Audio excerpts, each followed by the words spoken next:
So today is August 10th, 2023. It was exactly 1 year ago today, right about this time that I was getting out of my hospital bed at for the first time post-surgery. I guess about 5 hours. It's a little after 4 p.m.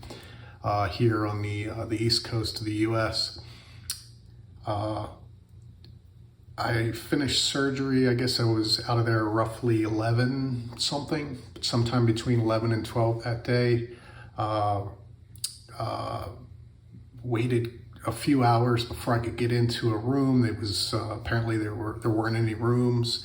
It was put into a bed in an ENT ward, which was not ideal, but all was well. And about this time a year ago, I remember distinctly begging and finally getting permission to get up and walk the corridors of the hospital. And I walked quite a bit for a good 20 minutes or so.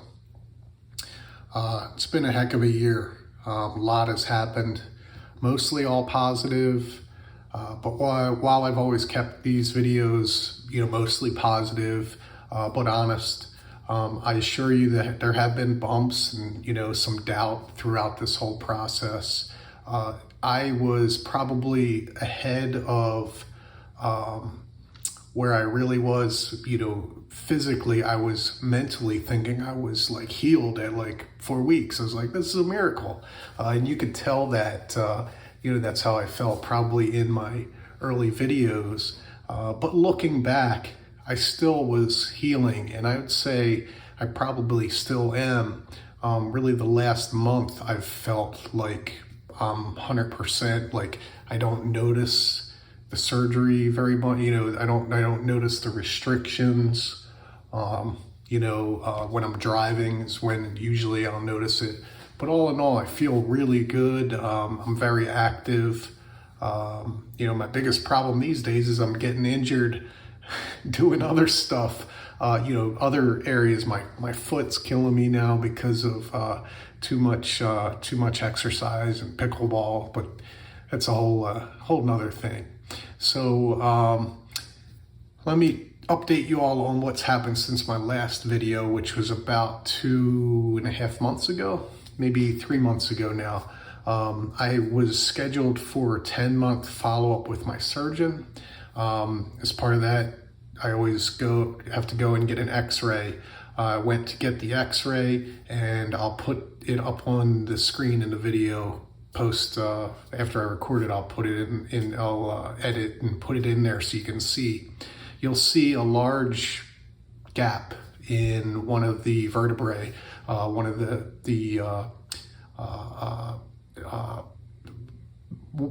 one of the bones, the two bones are not fully fused. The others are. When I saw that, I freaked out. But I thought it's probably fine. The report said everything was fine and healing well. And I was good. I was positive, but a little nervous that, maybe the surgeon might see something. And then I made the mistake of showing it to a doctor that I happened to be playing pickleball with. He asked me, how's my neck going? And I showed him the x-ray on my phone while we were waiting for our next game. And he just looked at me and he said, I hate to tell you this, but you're going to need another surgery. And I just freaked out at that point. So this was about 5-6 days before my consult with my surgeon. So I couldn't sleep. I was convinced I was screwed. Got to the consult. Surgeon looked over everything and he said, everything's great. Everything's healing really well. You've got that gap. And what he pointed out was that while the those two vertebrae have not fused fully, maybe, although he said the x-rays sometimes don't show it all, hasn't fused fully. The back of it is fused and the plate's holding the front. So over time, it'll definitely fuse. So no concerns. I feel great, you know. As far as restriction of, you know, movement, I mentioned I showed, you know, my movement, you know, range of motion in a prior video. I don't really notice it as much anymore. I think I'm just used to it. I still do notice it when I'm backing out of parking spaces, you know, driving. I have to like move my body to turn fully, but you know, you can see, you know, and when I do that, when I really push, you know, you can hear a little crackly, but you can't, but I can. I hope you can't. But it's, you know, day to day, I don't really notice it like I was just like 3-4 months ago. I really don't. So all's good there. So I was pretty severely, in hindsight, myelopathic. So if you're not familiar with that term, your surgeon or doctor hasn't mentioned what that is, then good for you, because you probably don't have those symptoms.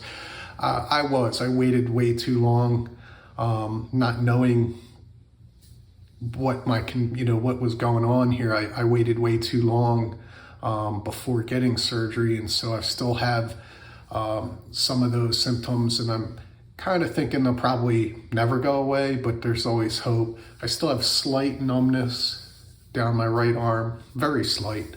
It doesn't impact me negatively in any way.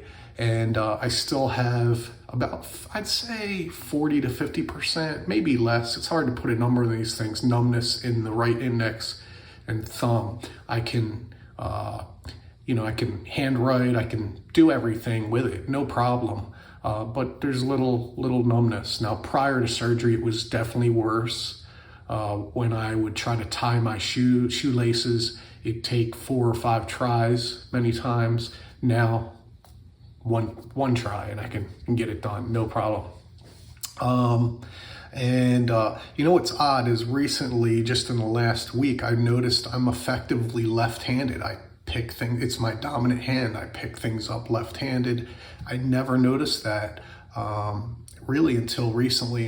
I'm naturally was always right-handed, so I'm gonna start breaking that habit. I think it was just from the, pre-surgery. My right arm was pretty much useless. I had lost a lot of muscle leading up to that surgery. So that's it. Thank you all. I probably won't be posting for a while, if ever. I probably put too much of my personal medical history out there on the internet for everyone to see.